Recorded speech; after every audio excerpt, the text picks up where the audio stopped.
Entonces nos quedamos en la última parte de lo de inmunidad antiviral. Estuve viendo y ayer, pues, pues pareciera que a todos les fue bien. Me quedan mis dudas. Pero bueno. Creo que todos los que hasta ahorita llevan el curso tienen oportunidad de pasar y pasar con buena calificación. Entonces, pues no lo descuiden, ya están en la recta final. Y, a ver, denme unos segunditos.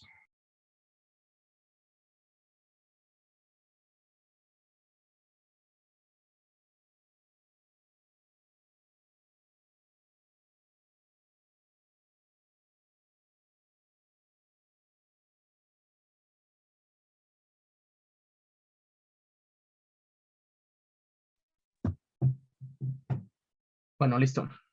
Sí, les decía, yo veo que pues, la mayoría van bien, todos los que al menos han hecho los 2 exámenes, ¿verdad? Tienen oportunidad de pasar, entonces, pues no lo dejen ir. Creo que esta es una oportunidad de sacar una buena calificación y acuérdense que pues, siempre eso es bueno para mejorar su promedio, ya les he dicho, ¿no? El promedio no habla de cuánto sabes o qué tan bueno eres, pero si es una herramienta y a final de cuentas, todos necesitamos herramientas en esta vida y algunas de esas herramientas les abren algunas puertas, les facilitan de alguna manera la vida. Entonces, vayan forjando un buen promedio, ¿no? Eh, bueno, entonces, acuérdense que todavía falta el tercer examen y el trabajo final, que yo espero que ya estén, pues sí, que ya les falte poquito, ¿no? Entiendo que durante el semestre les fuimos pidiendo algunas cosillas ahí con las cuales podían ir construyendo su trabajo final. Y bueno, ahorita ya es tenerlo en concreto, ¿no? Ahorita, por si alguien más se conecta, yo creo que al final les hablo un poquito de esto. Y bueno, pues vamos a comenzar con donde nos quedamos. Entonces, bueno, habíamos ya hablado de... Ahí ya ven mi pantalla, ¿verdad? Profe, Ok, bueno, entonces hablábamos de... estuvimos hablando ya un par de clases, de hecho, no por completo, pero al menos sí una parte de inmunidad antiviral, ¿no? Desde el principio del curso empezamos a hablar de cómo son los virus, cuál es su naturaleza, comportan, cómo es que se preservan en el planeta, en las formas de vida como las conocemos, cómo hacen copias de sí mismo. Después ya empezamos a hablar de enfermedades. Dijimos que no todos causan enfermedades, pero aquellos que causan enfermedades pues son un puñado, ¿no? No sé, habremos hablado, no por completo, pero al menos las mencionamos. Bueno, no sé, unas 50 enfermedades aproximadamente, ¿eh? Y también hablamos de los mecanismos bajo los cuales los virus causan enfermedad, ¿no? La patogénesis viral, eh, hablamos de algunos factores que le ayudan al virus, a los virus, bueno, no tanto que le ayuden, porque no es una intención del virus, sino que pues dentro de la misma biología replicativa de los virus, pues pueden causar cierta enfermedad, ¿no? Incluso hablamos que algunos causan cáncer. Entonces, ya la última parte que hemos hablado es cómo responde el hospedero ante esto. Y bueno, pues dijimos que hacíamos esa alusión a la guerra, ¿no? Y a mí me resulta bastante entendible verlo de esta manera, ¿no? Como el sistema inmune se compone por varios estratos, como en un ejército, con diferentes acciones también. Hay algunos que son de acción inmediata, hay algunos que, como les decía, ¿no? Pues se van a agarrar a inmunomadrazos y hay otros que más bien son de logística, ¿no? Como si lo que quisiéramos ver así, como militares de más alto rango, de alta especialización, como son los linfocitos, incluso ellos van a la universidad, ¿no? Los linfocitos T, van al timo, ahí es donde se capacitan, es como si fuera su escuela de linfocitos T, mientras que los linfocitos B van a la bone marrow, ¿no? Por eso es B, es decir, a la médula ósea, bone marrow, sí. Ahí es donde ellos se capacitan, son células mucho más, pues, con una evolución distinta y con funciones más complejas. Entonces, bueno, así es como se capacitan estas células, ¿no? Pero hay algunas células que son un poquito más, pues sí, de acción dura, ¿no? Como los macrófagos mencionamos, los neutrófilos, aunque estos neutrófilos tienen un poquito más de acción en otro tipo de infecciones, no tanto en las infecciones virales. Por ejemplo, en las infecciones bacterianas es donde los neutrófilos son más relevantes, ¿no? Y bueno, pues hacíamos ese ejercicio de pensar en el balance que encuentran. Por eso me gusta esta pintura, ¿no? Habla precisamente de la guerra, pero como, bueno, yo la veo como una pintura balanceada y así es precisamente la respuesta inmune, ¿no? Buscando ese balance entre una parte y otra parte de los que se encuentran, ¿no?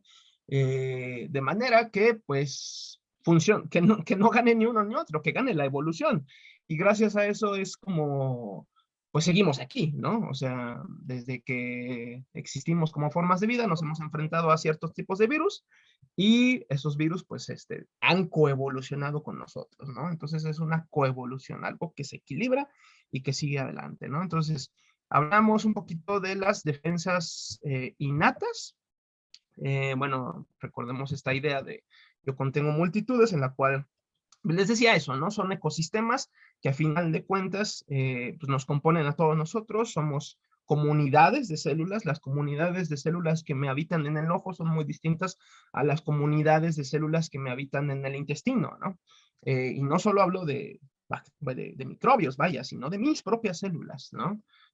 A pesar de que tienen una genética muy distinta, muy similar, perdón, toda la genética de todas mis células es la misma, a final de cuentas, menos de mis espermatozoides, tienen la mitad de mi genética, pero fuera todas las células tienen la misma genética. Pero aún con eso, son comunidades muy distintas. Y así también el sistema inmune, ¿no? Por lo tanto, tiene sus propias particularidades. Hablamos de la inmunidad innata, en el cual hablamos desde las barreras, de la citotoxicidad, de los mecanismos celulares como la fagocitosis, la apoptosis, la citotoxicidad dependiente de anticuerpos. Hablamos de cómo reconocen las células del sistema inmune, lo que es extraño. Recuerdan que hablamos de que saben reconocer ciertos patrones de los patógenos, los que le llaman PAMPs, patrones moleculares asociados a patógenos, de manera que pues, lo identifiquen como extraño y lo procesen, ¿no? Hablamos de las citocinas, estas moléculas bajo las cuales se comunica el sistema inmune. Hablamos del complemento también, esta cadenita de moléculas que abren un poro en la membrana de las células infectadas o de los patógenos. Hablamos de los interferones, claro, estas moléculas que interfieren en el ciclo celular, que son inmediatas prácticamente, ¿no? Por eso están clasificadas en la inmunidad innata, a diferencia de los anticuerpos, que esos son inmunidad adaptativa y son más tardíos, ¿sí? Bueno, también dijimos que los interferones inducen la producción de algunas otras proteínas. Si dan cuenta, aquí lo que estamos hablando es cómo se comunican estas comunidades, cómo se comunica la comunidad de las células del sistema inmune o de las células y moléculas del sistema inmune, que están por todas partes, tienen su base, ¿no? Por eso hago esta alusión pues sí, como como un ejército, ¿no? Son individuos que están patrullando por todas partes, pero tienen algunas bases, ¿no? Tienen algunas bases militares, por así decirlo, ¿no? Como lo son los linfonodos. Tienen bases más importantes, como lo es el timo, la médula ósea, el vaso incluso, y bueno, pues se comunican entre ellos, ¿no? Eso es como que lo que quiero que les quede ahorita claro, que lo vean de esa manera, cómo se relaciona todo, cómo todas las moléculas de alguna manera comunican a otras células. Y bueno, para llegar a esa complejidad. Estamos todavía hablando de esto y nos quedamos en inmunidad adaptativa. Entonces, ¿qué es lo que pasa cuando entra un patógeno, cuando se reconoce un patógeno? Bueno, aquí está el ejemplo, ¿no? De los posibles patógenos que entra al individuo y, bueno, les dije, ¿no? Las células centinelas, macrófagos, neutrófilos, células dendríticas, pues son centinelas, están ahí para vigilar, ¿sí? Entonces, una vez que vigilan y que encuentran algo que puede ser extraño, ya dijimos cómo lo encuentran, con patrones moleculares, pues se lo comen. Estas células tienen capacidad fagocítica, ¿no? Entonces se lo comen, lo procesan, o bien puede ser que ese patógeno que haya entrado, o eso extraño, haya desencadenado una respuesta innata a la cual llamamos inflamación, ¿no? Ese patógeno y causó inflamación. La inflamación, ya también lo dijimos, es despertar un estado de alerta, ¿sí? Ese estado de alerta hace que se comuniquen más células, más moléculas, más células del sistema inmune, ¿no? Es decir, es como si hubiera una alarma y de manera vayan más células especializadas, como militares, como células que están para atacar al área que lo necesita.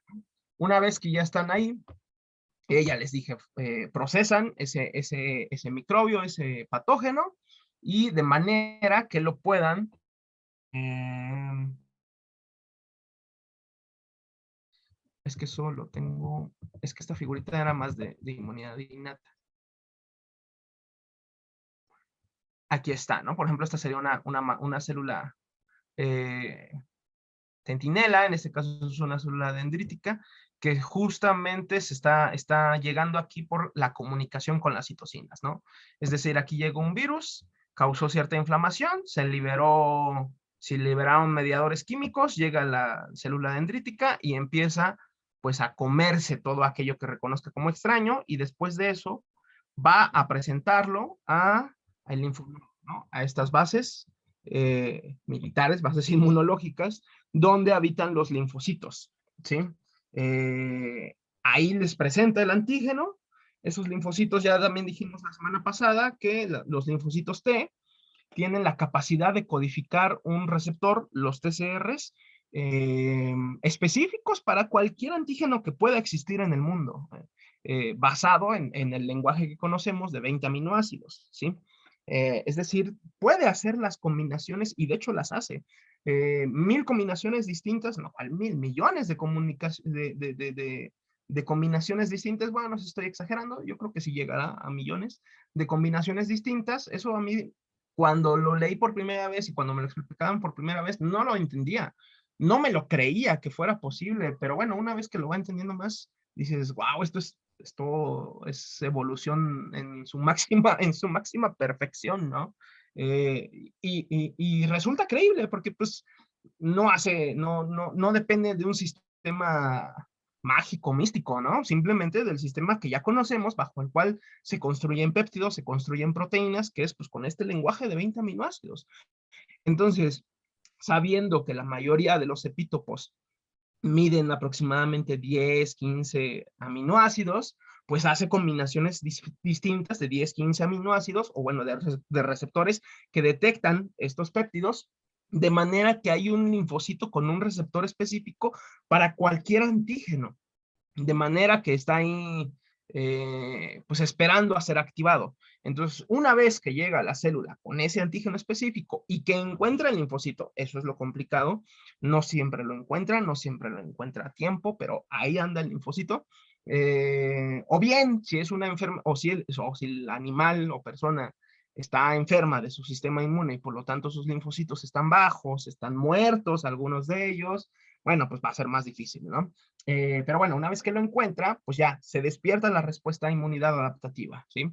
Salen más señalizaciones, esos linfocitos T se comunican con otros linfocitos T, de manera que, y al mismo tiempo los que son activados van con los linfocitos B, que esos son todavía, pues como militares más especializados, ellos ni siquiera se ensucian las manos, los linfocitos T todavía le entran a los golpes, ¿no? Al menos los citotóxicos. Pero los linfocitos B para nada. Ellos están ahí nada más esperando, son como los rangos militares más altos, pero al mismo tiempo son los más especializados. Están esperando a que un linfocito T les ayude, por eso son linfocitos T ayudadores, ¿no? Helpers. A que el linfocito T les ayude a los linfocitos B a ser activado, de manera que el linfocito B, ¿qué es lo que va a hacer? Producir, ¿sí?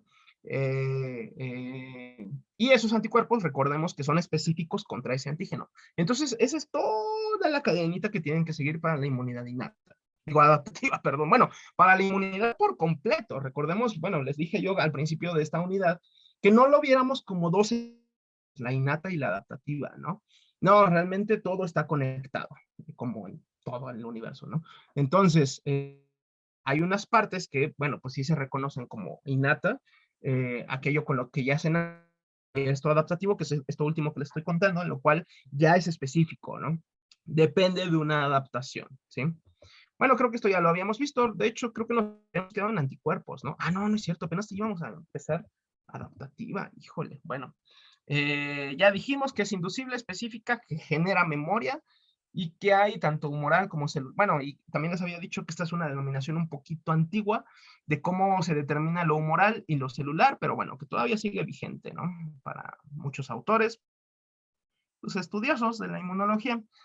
Humoral hace referencia a lo que son los anticuerpos, y aquí vienen las inmunoglobulinas, y celular a las, a las células, a los linfocitos de los cuales les acabo de hablar. Entonces, pues ya más o menos les platiqué cómo va la célula presentadora de antígeno, va a presentar el antígeno, ese antígeno activa algunos linfocitos, y esos linfocitos activan otros linfocitos y se diseminan a través del torrente sanguíneo, y por lo tanto, por eso es que encontramos anticuerpos circulantes en suero, ¿no? Son una población de leucocitos con roles evolutivos muy específicos, lo cual les acabo de contar. Entonces, esta es como pues sí, como ese esquema de jerarquías o de estratos, como en los militares, y aquí con las células, ¿no? Todo parte de una misma formación, todos nacen como células multipotenciales hematopoyéticas. De ahí algunos que se diferencian a células mieloides y otras a células linfoides. Los mieloides se quedan, como su nombre lo indica, mieloide en la médula ósea, y algunos y de aquí se generan todas las células sanguíneas, ¿no? Incluso las plaquetas. Pero de una variante de esta estirpe surgen algunos células como los basófilos, neutrófilos, eosinófilos y los monocitos, ¿no? Y en la linfoide, pues ya hablamos, ¿no? De las células NK, que son un tipo de células importantes en la inmunidad innata, es decir, células asesinas, células que están programadas para ir a perforar las células infectadas o bien los patógenos vaya. Y bueno, aparte de esto, el linaje linfoide sigue en linfocitos B. Recordemos que los dos tienen el mismo origen, la única diferencia es la universidad a la que asisten, ¿no? Los linfocitos T van al timo, ahí es donde se capacitan, y los linfocitos B van a la médula ósea, ahí es donde se capacitan, ¿sí? Y los linfocitos B, una vez que han sido activados y que producen anticuerpos, se llaman células plasmáticas. Todo esto lo van a ver con mayor detalle en inmunología y en patología. Bueno, entonces, aquí esto es lo que se esquematiza, ¿no? Como el linfocito B, una vez que ya reconoció a su antígeno, una vez que ya fue activado, ya se convierte en célula plasmática y produce anticuerpos. Los linfocitos T, aquí podemos ver, ¿no? Estos TH, T helpers, ayudadores, cooperadores, ¿no? Una vez que también ya ha reconocido a su patógeno, produce ciertas proteínas, ciertas citocinas, que tienen otros efectos, ¿no? Activan a macrófagos, otras células del sistema inmune, promueven la inflamación y estimulan linfocitos B, que es lo que también le estaba diciendo hace rato, ¿no? Y los linfocitos T citotóxicos, ya les dije, ¿no? Va a asesinar, va a matar a las células infectadas, aquellas células que reconozca como infectadas. Dice, esta célula tiene algo Eso es lo que está esquematizado aquí con estos triangulitos. Recuerden que la célula que habita un virus produce proteínas del virus, entonces así es como lo reconoce, ¿no? Dado que esta célula está produciendo proteínas que no son suyas, pues esta célula T citotóxica reconoce esa proteína y dice, esta célula está contaminada, está infectada, hay que matarla. Y pues la mata. Entonces, eso es la parte de linfocitos, ¿no? Esa es la parte celular, ¿sí? Eh, bueno, aquí hablan de esta comparación entre células NK y los linfocitos específicos, ¿no? Las células NK no son del todo específicas, hay algunas que simplemente reconocen estos patrones moleculares, hay algunas que sí reconocen el antígeno específico, pero bueno, es lo que está esquematizado aquí, ¿no? Es una respuesta más inmediata comparado con los linfocitos específicos para el virus que aparecen más tarde, ¿no? Bueno, aquí más de lo que he hablado, la verdad es que a veces pongo varias figuras que encuentro que me gustan y a veces hablan de lo mismo. Entonces, aquí nada más mencionarles pues, que está esquematizada una célula dendrítica, una célula presentadora de antígeno, en la cual reconoce al antígeno, reconoce citocinas inflamatorias, células muertas, y bueno, tiene receptor de citocinas naturalmente. ¿Y qué es lo que produce? Produce interferón. Recordemos que una vez que una célula ha tenido contacto con un virus, la mayoría de las células producen interferón de manera que se puedan comunicar con otras células adyacentes para decirle, aquí hay algo malo, aquí está sucediendo algo, alerta, no se multipliquen, ¿sí? Y bueno, pues esa célula dendrítica migra al linfonodo y vean cómo ya procesó. Es lo que está esquematizado aquí, ¿no? El procesamiento del antígeno y cómo lo presenta. Lo interioriza el patógeno, interioriza el antígeno, lo procesa, aquí lo tiene procesado en su MHC, recordemos que esto es complejo principal de histocompatibilidad, este complejo proteico que le permite a estas células mostrar un antígeno, ¿sí? Y aquí ya lo tiene desplegado, aquí ya tiene su MHC aquí en la superficie y está mostrando ese antígeno, ¿no? Está diciéndole al sistema inmune esto que estoy aquí poniendo enfrente de ti, esto es lo que tengo que reconocer como extraño, ¿sí? Y bueno, pues aquí está esquematizado cómo se lo va a presentar a la célula T, naive, o sea, virgen, ay, ¿de qué otra manera traduce naive? Ingenuo, o sea, como que todavía no sabe qué onda, ¿no? O sea, es una célula T, pues, que apenas está aprendiendo. Entonces, ya una vez que va la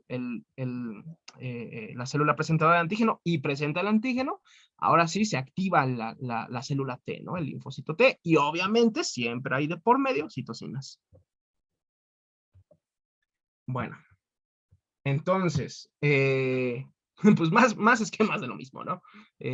Célula presentadora del antígeno, un linfocito T, su TCR, esta unión es súper específica, recordemos que dijimos que el linfocito T, bueno, que hay linfocitos T con todo tipo de TCRs, con todo tipo de receptores, nada más que el asunto es encontrarlo, y una vez que lo encuentra, pues ya igual lo procesa y se lo presenta al B, a la célula B, que ya tiene células, digo BCR, es decir, receptor de células B.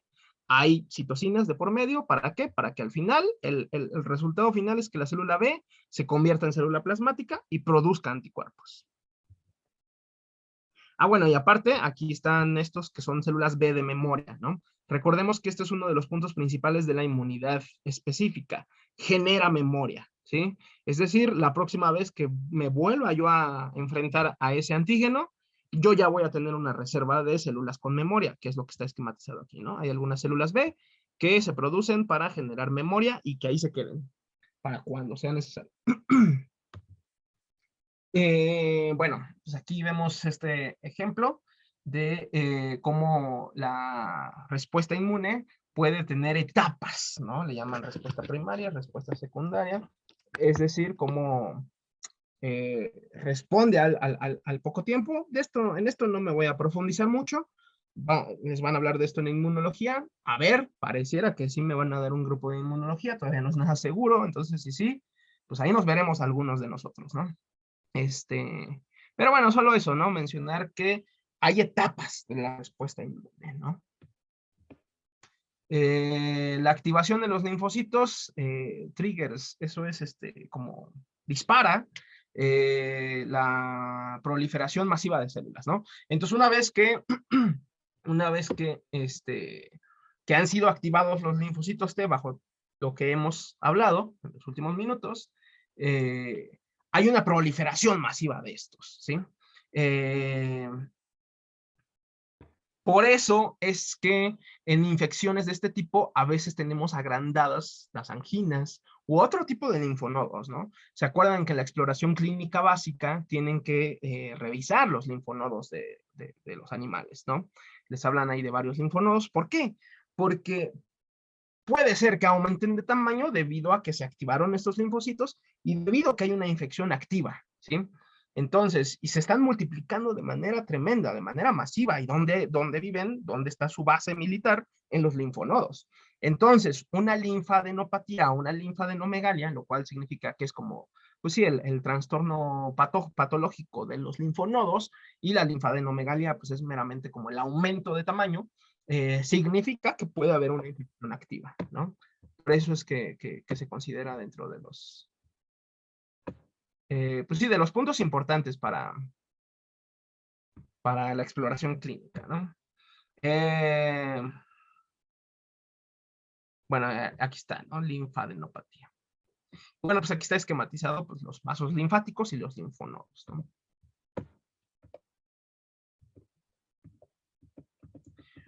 Entonces, esta es una presentación que me robé, que al final ya no la quité, pero bueno, esto les van a hablar en inmunología con mayor detalle, pero hablamos de antígenos cuando, ya les dije, ¿no? El lenguaje limita la realidad. Hay diferentes tipos de ellos. Eh, eh, hay diferencia entre la tolerancia que se tiene entre los diferentes antígenos. O sea, nosotros no reconocemos como antígenos nuestras propias moléculas, ¿no? Bueno, algunos sí. Si conocen alguna persona, por ejemplo, con vitiligo o con lupus, cada vez es más común. Incluso ya hablan que hay algunas enfermedades como la diabetes que pueden ser reconocidas como, bueno, que algunos casos de estos como enfermedades autoinmunes, ¿no? Como que está rompiendo esta tolerancia de lo propio y por eso el sistema inmune se está atacando a sí mismo, ¿no? Bueno, está tocando al mismo cuerpo. O al revés, podemos inducirlo. Si tenemos cierto tipo de cáncer y sabemos que ese tipo de cáncer genera cierto tipo de moléculas con cierto tipo de receptor, podríamos diseñar, y dicho se ha hecho, diseñar una estrategia bajo la cual creemos células del sistema inmune específicas para que vaya a atacar a esa célula, ¿no? Y es una de las opciones, pues hasta ahorita más exploradas en el manejo del cáncer. Obviamente está mucho más explorado en la medicina humana, pero en medicina veterinaria creo que sí hay algunos avances. Tengo al menos ahí un conocido que trabaja en esta parte y no sé si alguna vez les hablé de mi proyecto, pero es generar una vacuna recombinante, ¿no? A través de un vector viral, pero contra una molécula que se llama miostatina. Entonces, más o menos con la misma idea, esta persona que yo conozco lo está diseñando para otras moléculas que son marcadores en cierto tipo de cánceres, ¿no? Como los linfomas, los melanomas, creo que es en los dos que se ha concentrado, ¿no? Entonces, pues así es como se puede atacar también lo propio, a veces con todo el deseo de hacerlo, ¿no? Aptenos, pues se habla de moléculas que son muy pequeñitas, muy pequeñitas y que son reconocidas por el sistema inmune, pero que no llegan a ser antígenos, ¿no? Inmunógenos, pues aquellos que me permiten inmunizarme. ¿A qué me refiero con inmunizarme? Ahorita vamos a hablar un poquito de vacunas. A quedar inmune, ¿sí? A tener ya una respuesta inmune específica, a tener una defensa. Recordemos que el sistema inmune adaptativo tiene memoria. Entonces yo me puedo inmunizar. Todos ustedes se supone que ya se inmunizaron, ¿no? Contra COVID. Entonces tienen al menos el 90, 80% de probabilidades que si se enfrentan, y de seguro ya lo han hecho en estas últimas semanas, frente al COVID, sean inmunes, ya tengan defensas, tengan anticuerpos, tengan células de memoria, de manera que cada vez que se enfrenten al bicho, haya ya el sistema inmune que les habita, les diga, ya estamos preparados para esto. Alexandra, Paola, ¿tienes una pregunta? Sí, bueno, es más personal, pero ¿cómo se llama? A mí las 3 vacunas que me pusieron del COVID, ninguna me hizo alguna reacción, ni Ah, como súper. temperatura, ni nada de eso, ni dolor de nada. Y muchos me dicen que eso es malo, otros me dicen que eso es bueno. Bueno, en la biología no hay nada absoluto, ¿no? No, ni bueno ni mal. Eh, ¿Qué es lo que, bueno, ahorita vamos a hablar de vacunas. ¿Qué es lo que implica una reacción adversa en una vacuna? Al menos, eso sí, y yo se los decía a las personas que les afectaba y que luego se deprimían y luego ya no se querían poner la segunda dosis, al menos eso significa que funcionó, ¿no? Si tienes fiebre, si tienes malestar después de la vacuna, significa que tu sistema inmune está ahí, significa que tu sistema inmune identificó la vacuna, la procesó y todo bien, ¿no? Súper. Así que no se asusten si les da una reacción adversa y no le huyan a las vacunas. Lamentablemente yo conozco gente del gremio, o sea, todavía dijéramos, todavía es la población común, lo cual también está mal, pero a veces incluso médicos que le huyen a las vacunas. ¿Cómo es posible eso? Porque me va a dar gripa o porque, o cosas así, ¿no? No, eso es una idea errónea. Entonces, si me da un efecto adverso, es que sí funcionó, ¿no? Que al menos mi sistema inmune lo reconoció. Ahora, si no presento esa reacción adversa, no significa que no funcionó. Eh, Siendo absoluto, digo, siendo un poquito, sí, absolutistas, eh, sí me quedaría un poco la duda, eso no lo voy a negar. Voy a decir, si al menos me dio la reacción adversa, estoy seguro que mi sistema inmune lo identificó, eso sí. Eh, si no me da la reacción adversa, a mí tampoco me dio la reacción adversa, solo una vez, yo ya me vacuné 3 veces y de esas 3 solo una tuve reacción adversa. ¿Qué significa? De hecho, no se desean las reacciones adversas en las vacunas. Por eso es que, precisamente por eso, para que no espante a la población, ¿no? Se supone que una vacuna se prueba, pues, varias veces con animales, con personas, de manera que se quede la mejor vacuna, ¿no? Ahorita vamos a hablar de vacunas. Eh, y uno de los aspectos deseables es que no genere reacción adversa. ¿Sí? O sea, que ni me entere, que me inyecte y ni me entere en todo el día. Si ese fue el caso, pues perfecto. Qué bueno, esa vacuna estuvo muy bien. Ahora bien, ¿qué otra cosa puede suceder? Ahí es donde sí queda un poco la duda. ¿Y si me vacunaron mal? ¿Y si la vacuna ya no servía? ¿Y si estaba mal conservada? ¿Y si ni siquiera me vacunaron? Ya ven que había un video ahí donde parecía que fingían que vacunaban. Ahí es donde a mí sí me quedaría un poco la duda. Ok, no me dio reacción adversa. Espero que no sea la opción de que me vacunaron mal, que no me vacunaron, que estuvo mal. Espero que sea la opción de que, pues no, la vacuna y mi sistema inmune también está suficientemente capacitado como para no ponerse mal. Realmente las reacciones adversas son indeseables. Obviamente también es indeseable que la gente vacune mal, ¿verdad? Pero esas son como las dos posibilidades, ¿no? En teoría, pues es más probable la primera, ¿no? Es más probable que la vacuna te funcionó bien, que tu sistema inmune cuadró muy bien y que no dio ninguna reacción adversa. Entonces, no se espanten ni cuando no les dé reacción adversa, ni cuando les dé reacción adversa. Eh, Ahora bien, recordemos que estas vacunas todavía siguen en fase de prueba. La misma ONU lo manifestó, ¿no? Es una vacuna de emergencia. No es algo, pues sí, no es algo ya establecido. Se supone que eso es parte de lo que se está estudiando ahorita, ¿no? ¿Cuáles de esas vacunas nos pueden servir a futuro? Ahorita fue una vacunación de emergencia y por eso es que ha habido tantas, pues sí, diferencias, ¿no? Pero pues más o menos por ahí va, ¿vale? Gracias. Sí, de nada. Vamos a continuar. Bueno, aquí estamos viendo cómo el, el, el, el complejo principal de histocompatibilidad es el que procesa, ¿no? Que es lo que dijimos, ¿no? La célula, el virus interioriza a la célula o al revés, o bueno, por la manera por la que sea, porque es su naturaleza entrar al virus, a la célula, o bien porque la célula se lo tragó al virus, ¿no? O a la célula infectada. Entonces procesa el antígeno, es lo que estamos viendo, lo procesa aquí en estos cosillas que se llaman el sistema de ubiquitina o ubiquitina, que se supone que es la castellanización correcta. No sé si les hablaron de eso en biología celular. Ese sí es muy específico, pero aún así sí es más importante. De manera que degradan toda esta proteína y la vuelven péptidos chiquitos para en su complejo principal de histocompatibilidad y y esto sea lo que les diga al sistema inmune. Esta partecilla pequeñita de ese virus es lo que tienes que reconocer como extraño. ¿Sí? Bueno, ¿para qué? Para que precisamente algunas de las células que están entrenadas para matar lo reconozcan.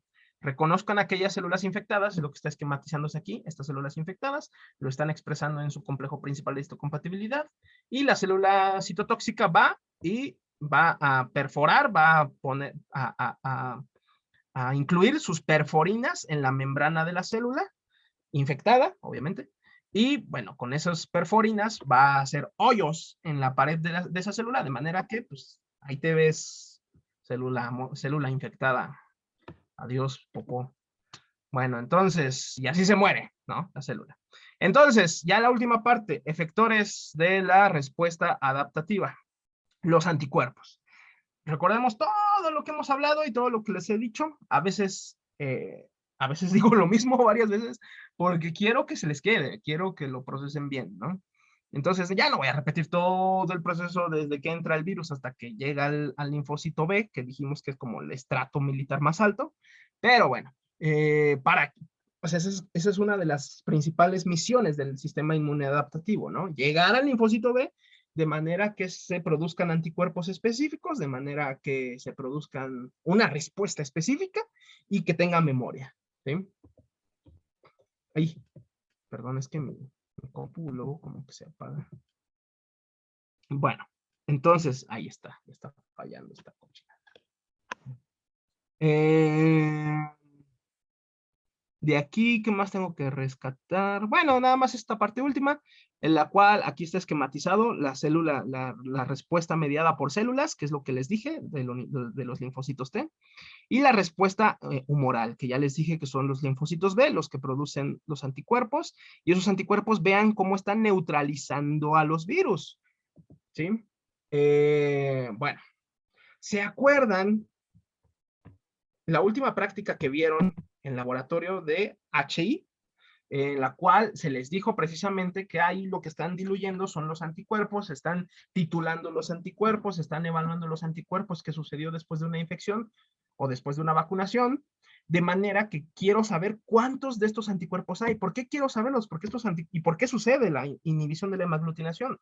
Porque estos anticuerpos, como lo ven, se pegan al patógeno, se pegan ahí. Entonces, ¿qué es lo que hacen? Lo neutralizan. Ese es un punto importante, ¿no? Los anticuerpos tienen actividad neutralizante. Vean cómo se está pegando ahí el virus. Entonces, ¿ese virus se va a poder pegar a su célula? No, ya no se va a poder pegar a su célula porque fue neutralizado por los anticuerpos. ¿Sí? Ese es uno de los puntos importantes de los anticuerpos. Bueno, los anticuerpos son producidos naturalmente por las células plasmáticas dentro del cuerpo para mediar en una respuesta inmunitaria adaptativa contra los patógenos invasores, ¿no? Inmunidad humoral, cuando escuchan algo así, inmunidad humoral hace referencia a los anticuerpos. Entonces aquí están esquematizados, casi siempre se esquematiza así como una Y. ¿Por qué? Pues porque es una proteína que tiene como, pues sí, como esa conformación, ¿no? Obviamente es meramente esquemático, en manera tridimensional. Pues sí, de hecho la molécula obviamente tiene muchísimos pliegues y sí, sí forma como una Y, ¿no? De manera que bueno, vean la complejidad. Esto es una proteína de cuarta complejidad, si no me equivoco. De estas que tienen pues un montón de uniones, ¿no? Puentes disulfuro, fuerzas de Van der Waals, etcétera, ¿no? Es decir, es una proteína muy, muy, muy pesadota. Esto puede ser importante porque yo conozco gente bien loca que se quiere vacunar 5 o 6 veces y así de, ¿en serio necesitas tantos anticuerpos? No sé, todavía no está estudiado cuál es el efecto de esto, pero hay enfermedades en las cuales se depositan complejos de anticuerpos antígenos en los riñones, en los ojos, ya les hablaron de ojo azul, ya les hablaron también sí les hablaron, sí, de artritis encefalitis caprina, porque también estos complejos se pueden depositar en las articulaciones. Entonces, todo con balance y todo con medida, ¿no? Tampoco es bueno tener tantos anticuerpos, tantas vacunas, tantas veces. Ahorita apenas está siendo estudiado esto, ¿no? ¿Cada cuánto nos vamos a tener que vacunar? No que sea como ahorita, ¿no? Que cada 4 meses pareciera que están haciendo los refuerzos, como que ahorita ya ni siquiera tiene una asesoría científica, como que ahorita es todo el que se quiera vacunar adelante. Eso no, debe ser pues, racional, ¿no? ¿Cuándo sí necesito una vacuna, ¿no? Eh, ahorita, pues pareciera que pues, al menos va a ser una vez al año y pareciera que eso se nos va a quedar para siempre. Hay que ver cómo cambia el virus, ¿no? Pero bueno, en resumen lo digo porque estas proteínas son muy pesadas, son muy grandes, ¿sí? Procesar estas proteínas y también tiene un costo energético elevado, ¿sí? Bueno. Aprende ya la diferencia entre antígeno, epítopo y anticuerpo. Después de todo lo que hemos hablado, espero que ya les quede un poco claro qué es un antígeno, qué es un epítopo y qué es un anticuerpo. Antígeno es una molécula que induce una respuesta inmune específica. Puede ser proteína, la mayoría de las veces es una proteína, pero bueno, también hay antígenos ADN, ARN, lípidos y polisacáridos, ¿no? Como el ácido siálico.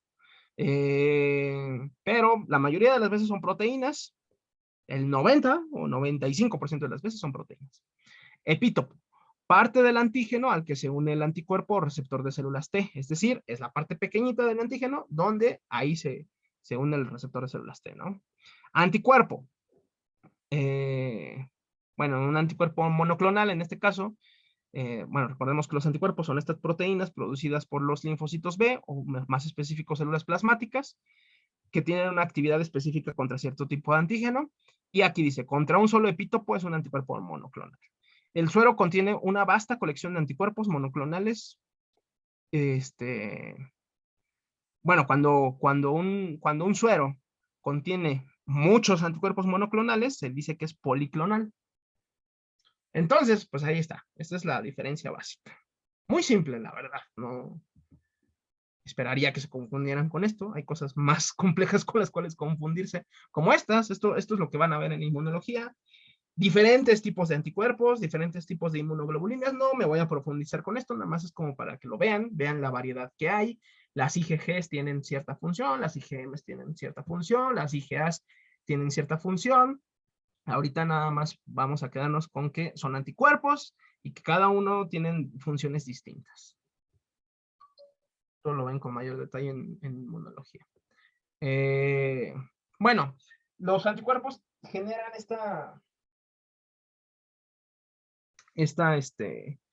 estos mecanismos bajo los cuales le ayudan al sistema inmune. Uno, aglutina, ¿no? Que es lo que dijimos, que se unen a los patógenos y por lo tanto los aglutinan, los juntan todos en el mismo lugar, ¿no? Activan el complemento, también ya dijimos que el complemento es una serie de proteínas que se van uniendo poco a poquito, pero que una de las cosas que le ayuda mucho es que ya haya anticuerpos específicos, de manera que así se llama el complemento. Y recordemos que el complemento, ¿qué es lo que hace? Forma un complejo de ataque en membrana, es decir, le hace un hoyo al patógeno, a la célula infectada, y pues así ya lo rompe. Opsonización, también ya dijimos, aquello que es marcado con anticuerpos se opsoniza, es decir, favorece la fagocitosis, le promueve la fagocitosis, ¿no? Inflamación también promueve ciertos aspectos de la inflamación, llama a ciertos tipos de células. Neutralización, también ya los dije, son anticuerpos neutralizantes, bloquean al virus, bloquean sus sitios de unión, lo neutralizan y pues el virus pues simplemente pues se cae, ¿no? Ya, adiós virus, en algún momento pues será procesado como basura realmente, ¿no? Ahí se acabó el virus, ¿no? Ya no puede unirse a ninguna infección, a ninguna célula, perdón, porque sus sitios de unión pues quedaron neutralizados. Incluso también funciona esto en algunas toxinas, ¿no? Principalmente en toxinas bacterianas, no tanto en virotoxinas. De hecho, las virotoxinas son una parte muy pequeñita. Y la citotoxicidad mediada por células, ¿no? También ya les hablé un poquito de esto. Ya hay un anticuerpo, puede ser que llame a las células citotóxicas, ¿no? A las células que ya haya sido fijado ese anticuerpo, obviamente a su patógeno o a su célula infectada, y llame a las células asesinas para decir, es aquí donde tienes que romper todo. Bueno, los anticuerpos son una defensa esencial contra muchas infecciones por virus, ya lo dije, neutralizan las partículas virales circulantes en la sangre, previenen propagación del virus. Las IgAs particularmente están en las mucosas, recordemos que las mucosas son nuestra vía de entrada de prácticamente cualquier que encontremos, entonces obviamente debe haber ciertas defensas en las mucosas y en el caso de los anticuerpos es IgA, ¿no? Algunos anticuerpos neutralizantes son importantes para la recuperación de la infección. Los anticuerpos son neutralizantes, ese es uno de los puntos también importantes, ¿sí?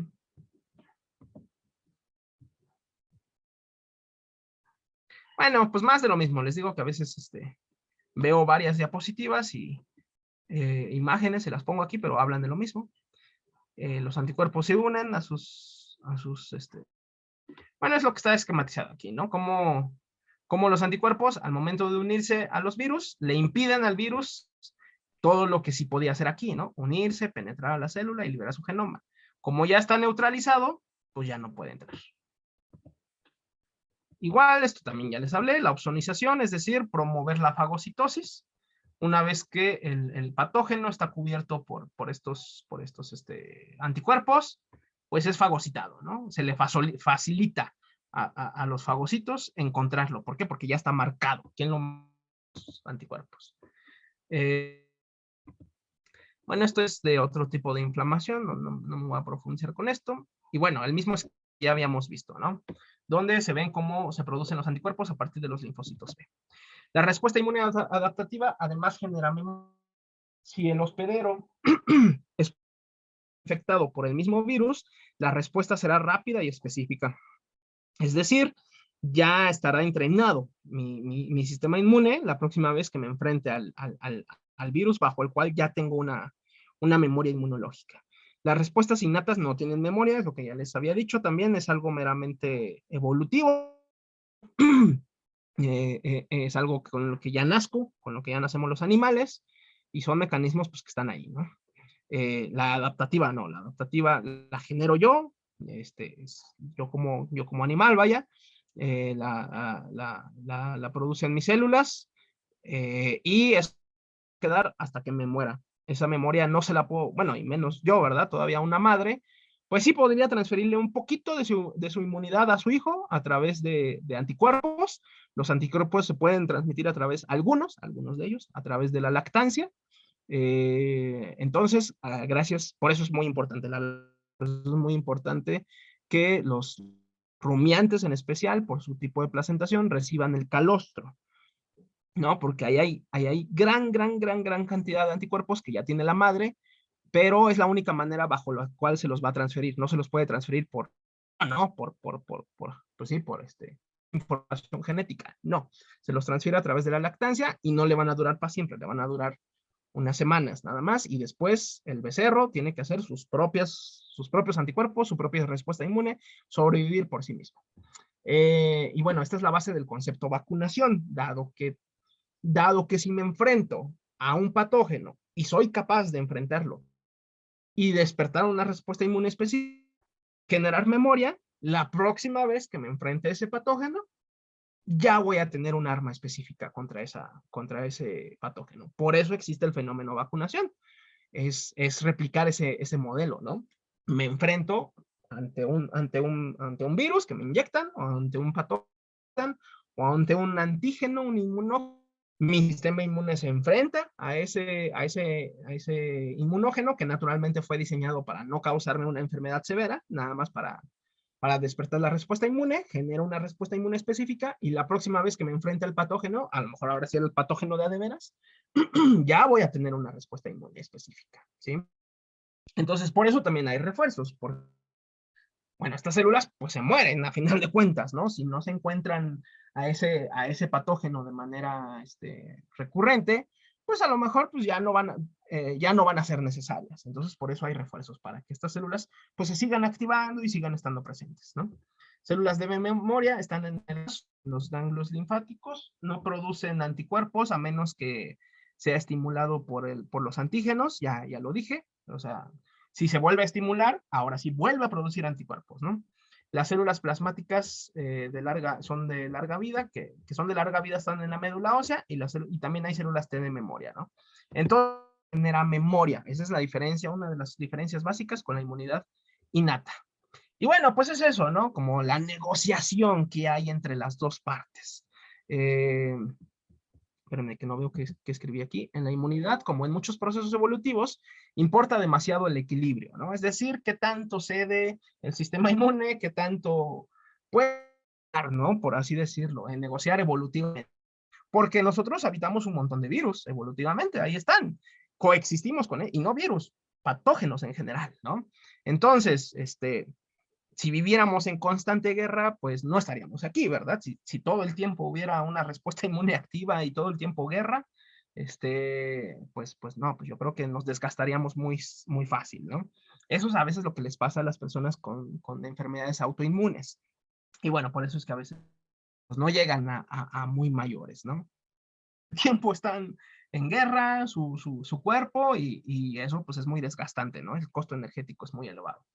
Entonces, pero para la mayoría, pues, pues no, es como un proceso ahí de mediar, y bueno, pues así es como funciona la respuesta inmune en términos muy generales. Van a llevar un curso de inmunología, y bueno, incluso ese curso de inmunología se va a quedar corto. Si después alguno de ustedes se dedica a esto, sí les recomiendo que tomen un curso de inmunología avanzada, pero bueno, solo cuando, porque sí es algo muy importante y es algo que se les complica mucho. Entonces, ¿alguna duda, comentario sobre esto? No, doctor, ¿todo bien? Sale pues, bueno, según yo este tema lo iba a terminar rapidísimo y no fue tan rápido, porque yo lo que quería que viéramos hoy es vacunas. Entonces, vamos a ver rapidísimo vacunas.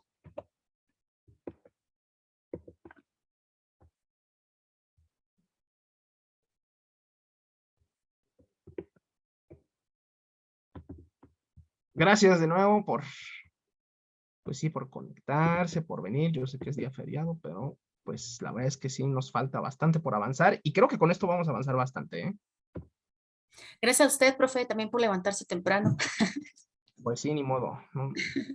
Era parte del compromiso. Bueno, entonces, pues, ahí está. Bueno, entonces vamos a entrar con la continuación de inmunidad. La verdad es que bueno, ya, ¿para qué doy más explicaciones? Mejor vamos a apurarnos.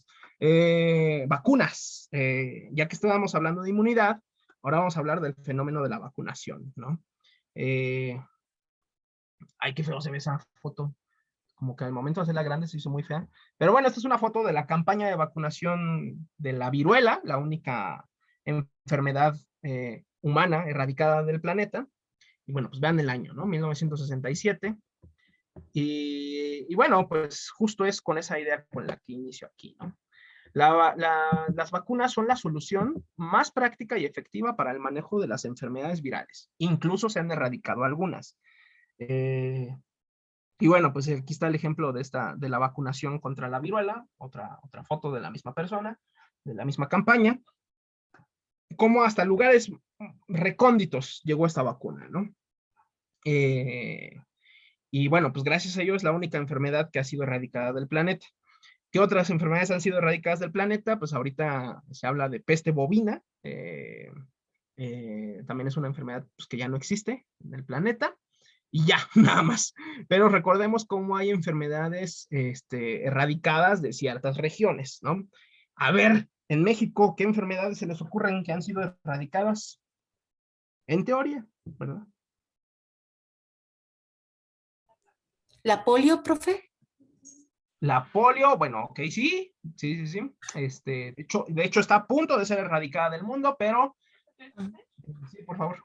El maldito movimiento antivacunas trajo problemas para ese plan de erradicar la polio, si no ya hubiera sido erradicada hace 10 años. Pero no, enfermedades de importancia veterinaria. A ver. Ah, perdón. ¿La enfermedad hemorrágica del conejo? Sí había sido erradicada, pero se presentó el año pasado, si no me equivoco, o hace 2 años, un brote, y ahorita, pues la situación epidemiológica es de vigilación constante y de hecho hay vacunación, entonces, entonces ya no somos un territorio libre de fiebre hemorrágica del conejo. ¿Qué otra? Una enfermedad que haya existido en México y que ya no existe, que no, según les fue muy bien en el examen, hijos del maíz.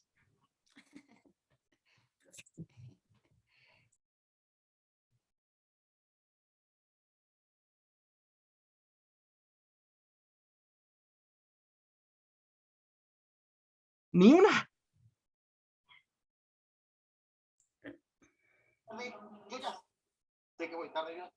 Puede ser la peste porcina africana. No, peste porcina africana nunca ha existido en México. Por lo tanto, pues no ha sido erradicada porque nunca se ha presentado. Somos libres, eso sí, pero no ha sido erradicada porque nunca ha existido aquí. ¿Encefalitis equina, profe? ¿Cuál? ¿La venezolana? Si la venezolana sí, esa sí existió en los 60s, en los 90s hubo un brote y ya no existe, ya fue erradicada. Si esa puede ser, bien. Y hay varias más. ¿Cómo es posible que ni fiebre aftosa me digan? Pero bueno. Fiebre aftosa. La enfermedad de la vaca loca. Vacas locas, ay, eso es un buen punto porque no estoy seguro si alguna vez hubo un caso en México. Hasta donde me quedé, creo que no, Pero bueno, suponiendo que sí haya existido algún caso y que haya sido eliminado, pues sí, sí fue erradicada. ¿Qué otra?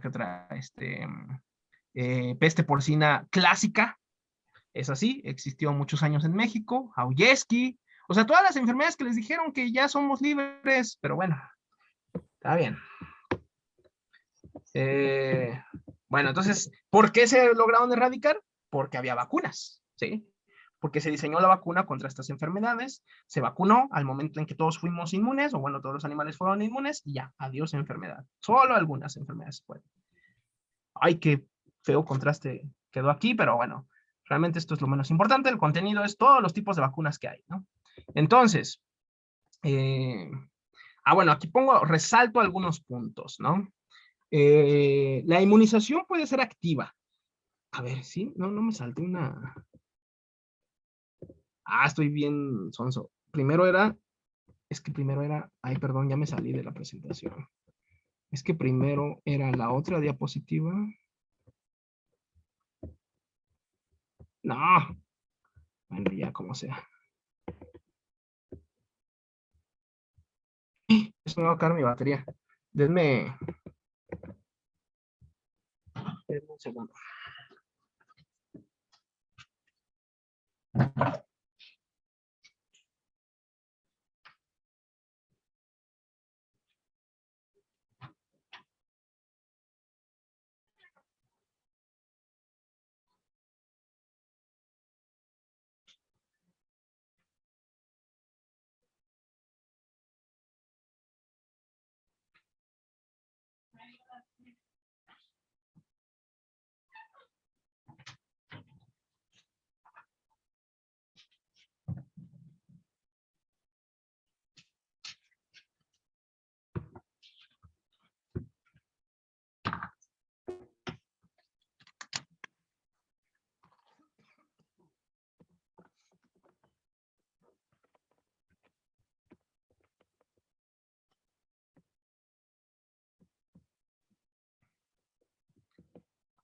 Listo, ya quedó.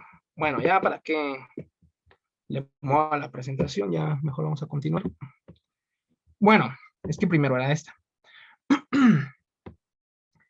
Bueno, la idea de la vacunación surge con esta señora que se llamó Mary Wortley Montague, que era la esposa del embajador, bueno, de lo que en ese entonces se llamaba embajador inglés en Turquía, en el cual en los años 1700 se ve en los cuales era pues de los peores momentos para la viruela y para la sanidad humana, ¿no?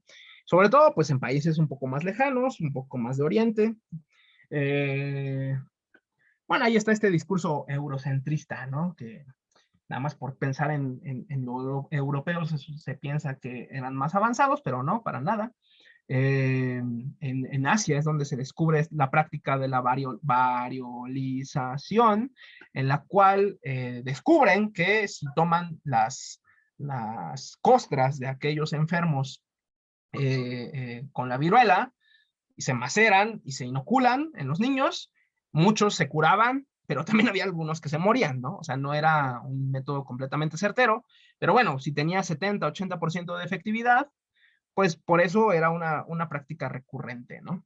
Pero bueno, todavía era una práctica insegura. Entonces, esta señora, al momento de ver esto, que así prevenían la viruela, y justamente para proteger a su hijo, pues decide variolizarlo, ¿no? Y esta práctica la llevan a Europa, una vez que regresan a Reino Unido, y bueno, para entonces Reino Unido ya era una autoridad intelectual, en ese aspecto sí, casi siempre han sido acertados, casi siempre han apoyado la ciencia, el conocimiento, entonces profundizaron más en esto y llegó a otros países como a Francia, donde estaba Louis Pasteur, y estas ideas pues poco a poco se fueron difundiendo y quedó esa idea principal, ¿no? Si yo me expongo de alguna manera, de manera tenue, de manera controlada a cierto patógeno, puedo desencadenar una respuesta dentro de mí que me ayude la próxima vez que a cierto microbio, a cierta enfermedad, para no usar la palabra patógeno,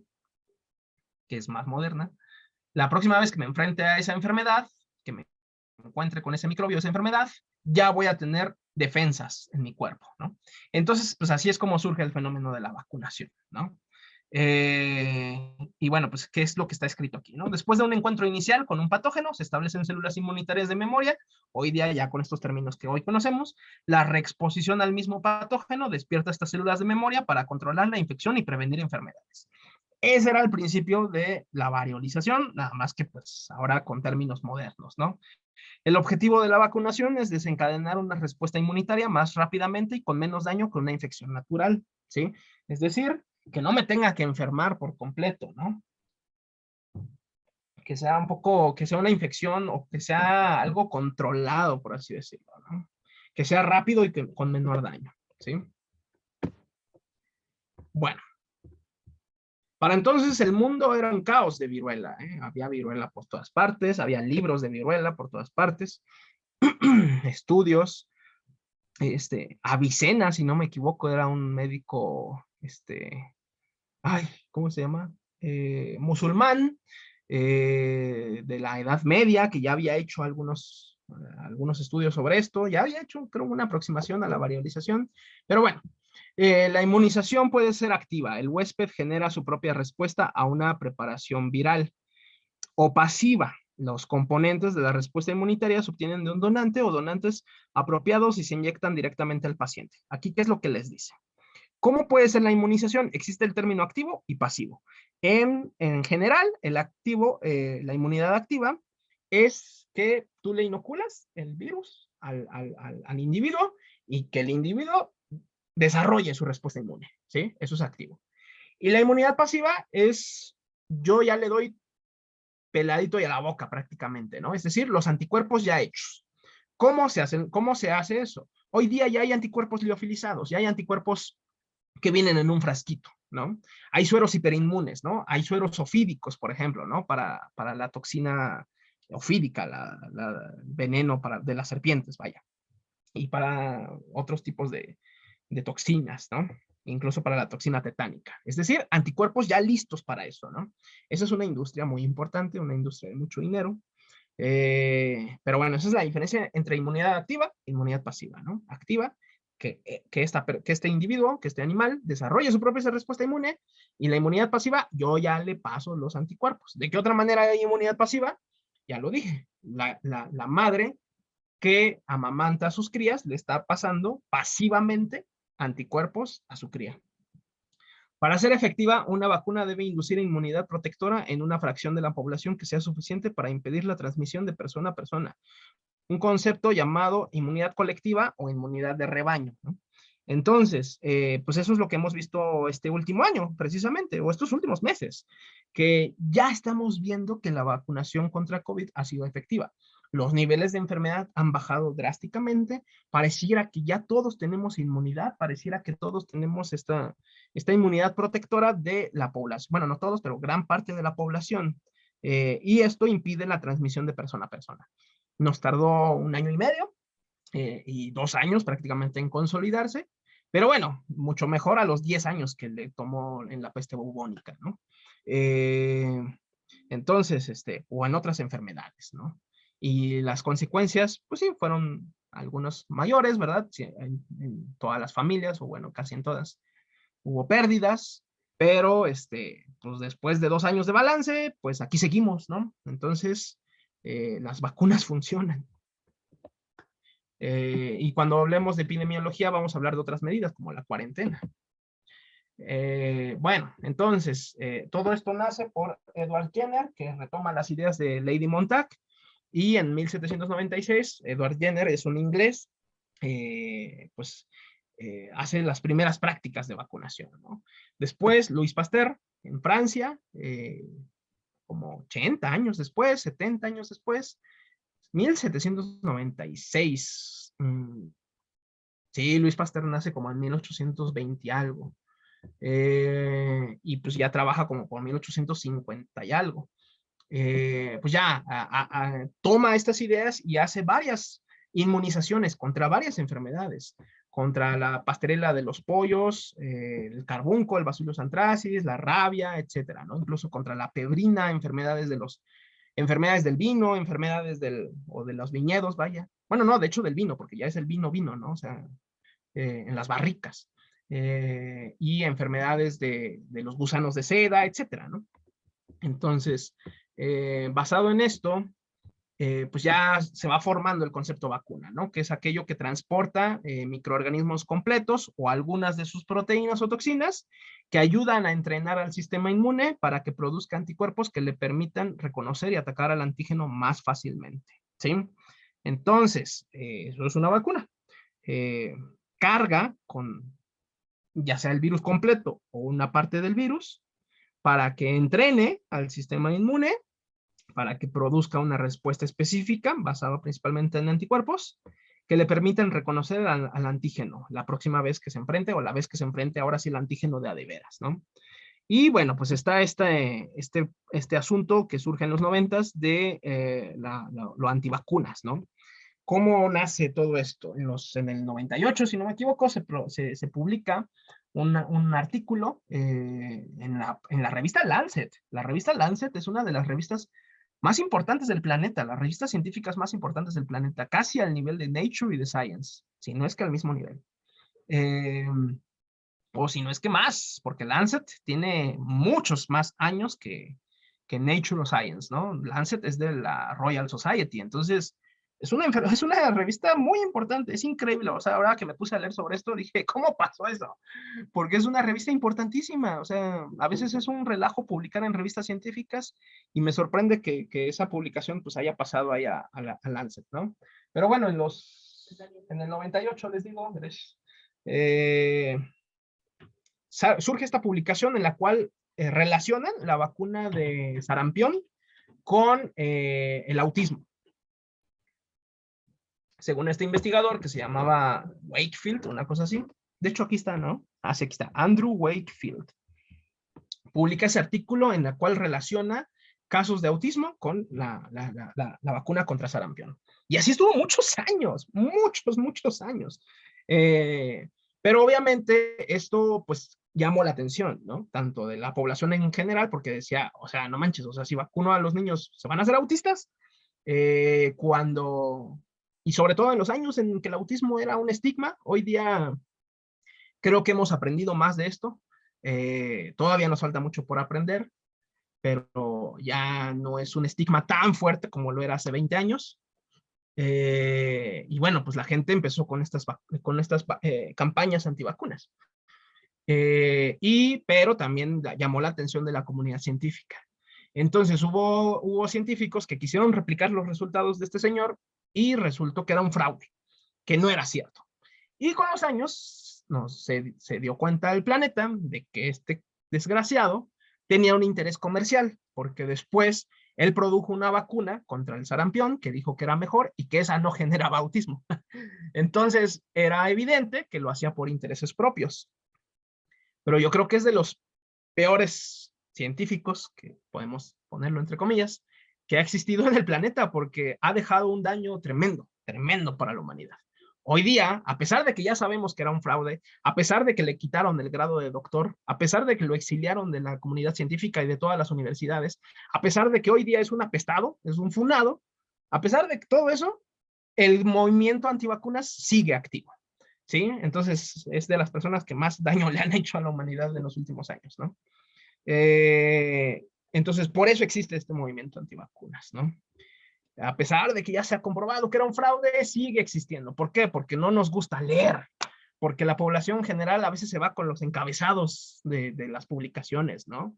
Y los medios también ayudan a eso, ¿no? Ponen encabezados ahí que no te inviten a leer o que nada más te inviten a dar odio o le doy like o le doy me enoja y ya eso es todo, ¿no? Pero la gente no lee toda la nota, ¿no? Y no se informa. Y bueno, pues por eso existen estas cosas, ¿no? Pero bueno, ustedes no sean así, ustedes son profesionistas de la salud. Es responsabilidad de ustedes, profesionistas de la salud, promover el buen uso de las vacunas y que las vacunas ayudan a la humanidad, ayudan a todo este punto de una salud, o como le llaman, ¿no? De que todo está reunido, ¿no? Los animales, las plantas y los humanos, y el medio que nos habita, todo es un sistema conectado en el cual queremos que esté saludable. Y las vacunas juegan un papel muy importante en esto. Y bueno, pues este es el punto que pongo aquí, ¿no? La vacunación es la mejor herramienta para el control de enfermedades virales. Vamos a ver la parte de antivirales, en la cual, en resumen, les voy a decir que los antivirales no existen prácticamente, no sirven en medicina veterinaria. En medicina humana puede ser que sí, porque son mucho más costosos, es muy difícil la producción de antivirales. Es muy diferente a los antibióticos que ustedes vieron en bacteriología, que se usan tan simplemente y tan fácilmente, tanto así que ya casi otra vez ya no sirven, porque las bacterias son súper resistentes. En el caso de antivirales es muy distinto, no es tan fácil diseñar, construir, producir un antiviral, es muy complicadísimo. Entonces, ¿qué es lo que nos queda? La vacunación. Eso sí es mucho más simple. La vacunación es la mejor herramienta para el control de enfermedades virales, ¿no? ¿Cuál es el objetivo de las vacunas, perdón? Reducir la mortalidad, prevenir o limitar los signos clínicos, ¿no? No significa que no me voy a enfermar para nada.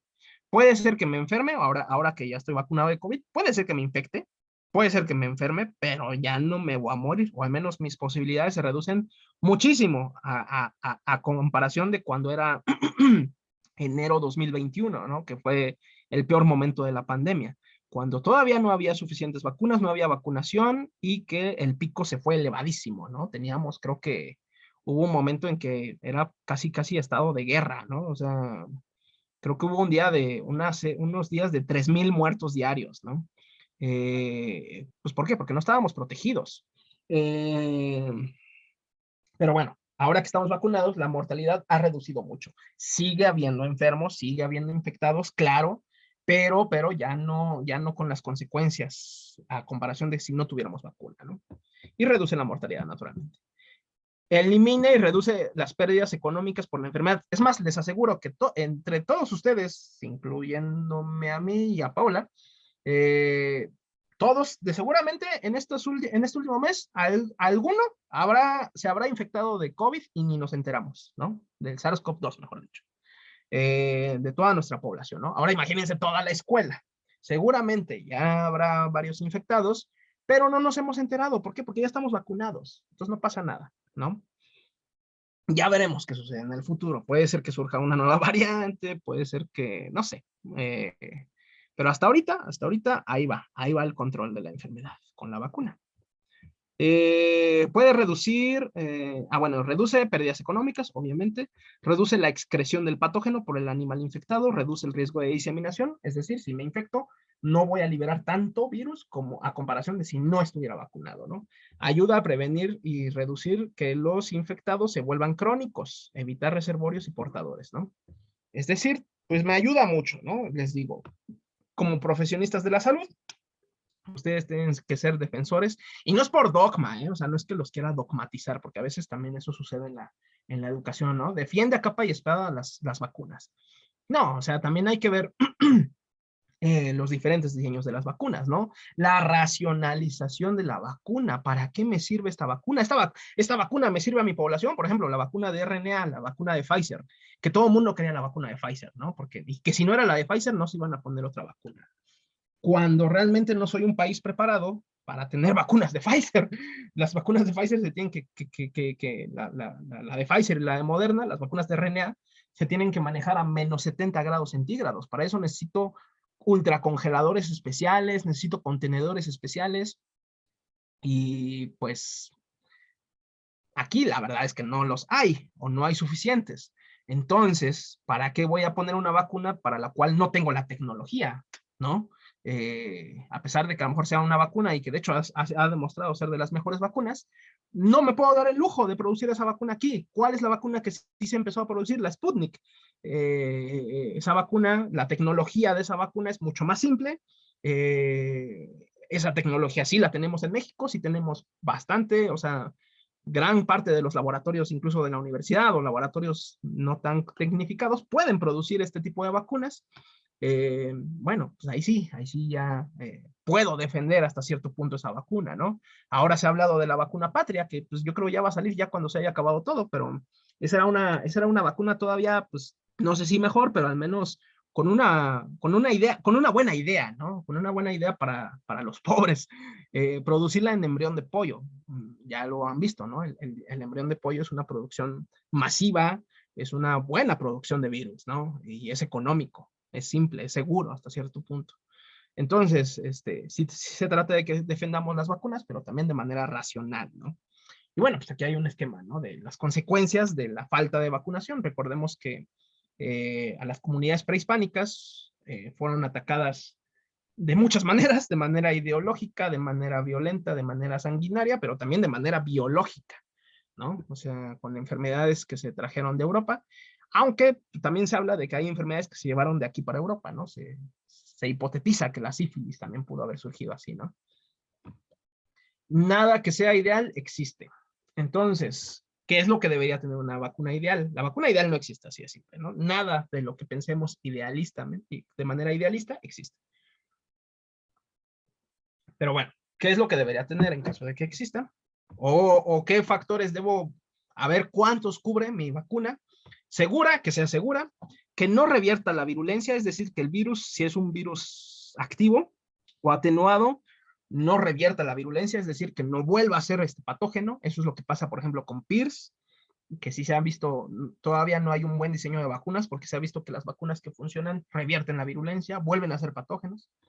Que no se disemine, o sea, que no se multiplique como un virus silvestre, que no produzca aborto, obviamente, que sea de fácil administración. Fácil administración, lo ideal sería pues nada más regarla ya, ¿no? Esparcirla, a diferencia de tener que, por ejemplo, imagínense las casetas de aves donde hay miles de pollos, uno por uno ir inyectando, pues eso no es una fácil administración, por eso es que muchas de estas se ponen por aspersión, pero al momento de ponerla por aspersión estoy desperdiciando un montón, porque muchos está cayendo al suelo. Entonces, por eso les digo, ¿no? Que ese ideal no existe. Debe activar toda la gama de respuesta inmune, debe tener un efecto duradero a partir de una dosis única. Sería lo ideal, ¿no? Que nomás nos tuviéramos que poner una y ya con eso, pero pues, tampoco existe eso. A veces es necesario un refuerzo, 2 refuerzos, que sea de bajo costo y de fácil fabricación. Ya les dije, que sean estables al calor y en el transporte. Ya les dije, las vacunas de RNA, pues no aguantan eso. O sea, una vacuna de RNA a menos 20 grados centígrados ya no sirve. Bueno, puede estar a menos 20 grados, obviamente, pero tiene que ser al menos 10 minutos o 15 minutos máximo, dicen. Es decir, desde que una vacuna de RNA se descongela, deben pasar máximo 15 minutos para que te la inoculen. Si no, puede ser que ya no sirva. Entonces, todos aquellos que nos pusieron una vacuna de RNA, a mí sí me pusieron una, la de Moderna, la última, pues espero que sí lo hayan hecho bien. Espero que sí hayan descongelado bien la vacuna, que sí la hayan conservado bien, porque si no, pues como decía la compañera, a mí esa vacuna a mí no me dio reacción adversa. La de AstraZeneca sí me dio reacción adversa.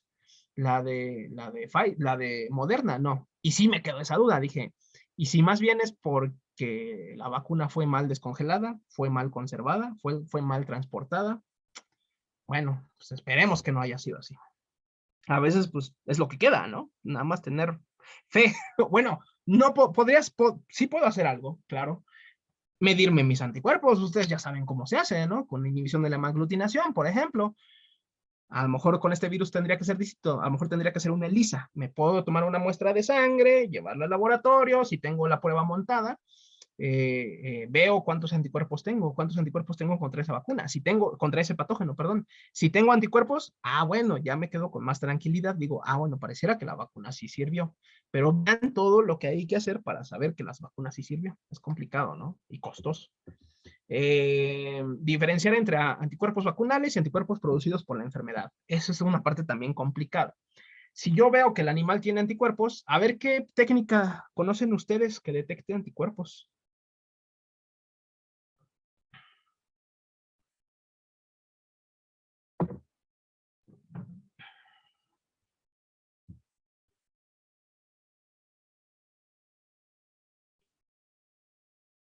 Ni una técnica que detecte anticuerpos. ELISA. Inmunofluorescencia directa. Ok, bien, la inmunofluorescencia, el ELISA, incluso HI, ¿no? Inhibición de la hemaglutinación. ELISA es la más importante de todas, la más popular, la más común. Sí, podría hacerme una ELISA para saber si yo tengo anticuerpos contra esa enfermedad.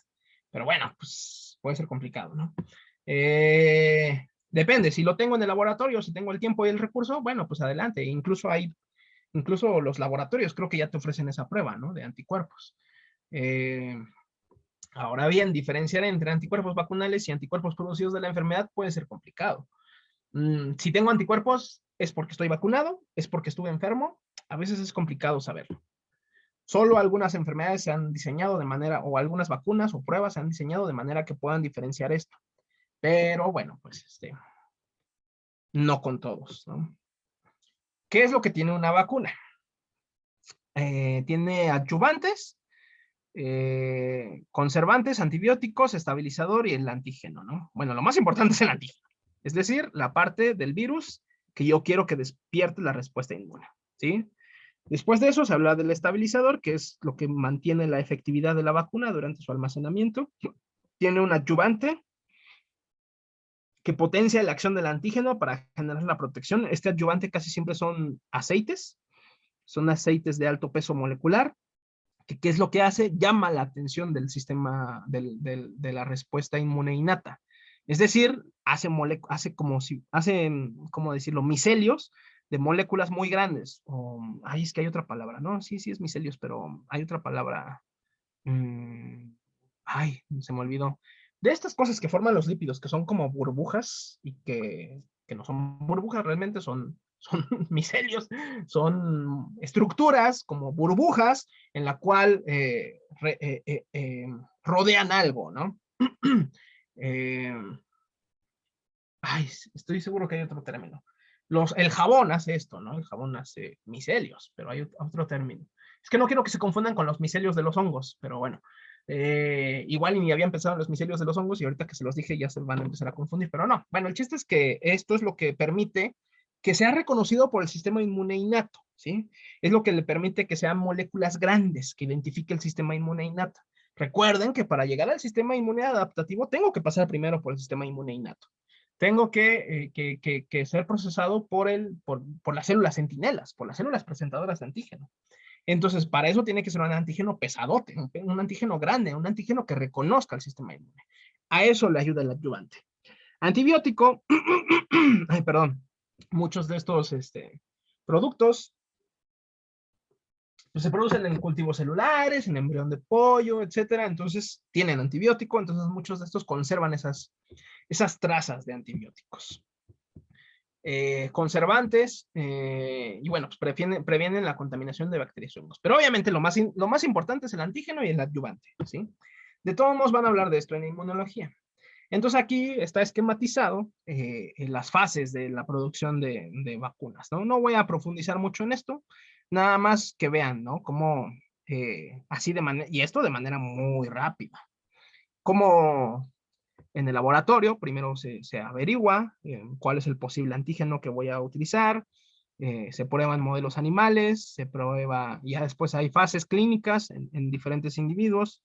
Bueno, aquí hablan de vacunas para personas, obviamente.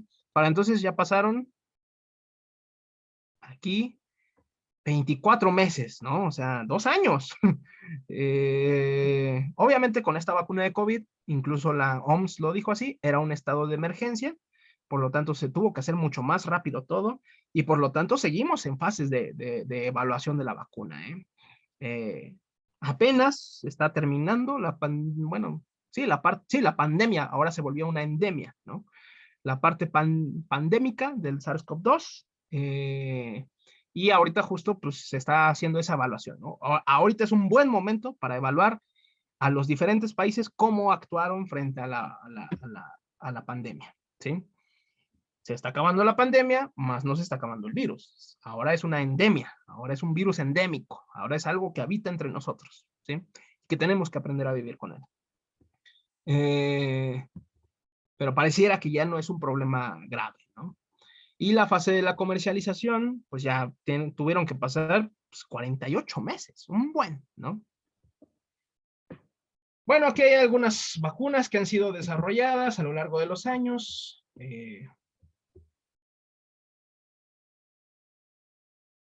Vean, pues sí, o sea, ¿cuánto tardó las vacunas? Por ejemplo, la de la tifoidea, que se empezó a desarrollar en 1884 y estuvo completamente lista hasta 1989, pues pasaron más de 100 años, ¿no? Y así, ¿no? Para la de polio, 47 años, la de sarampión,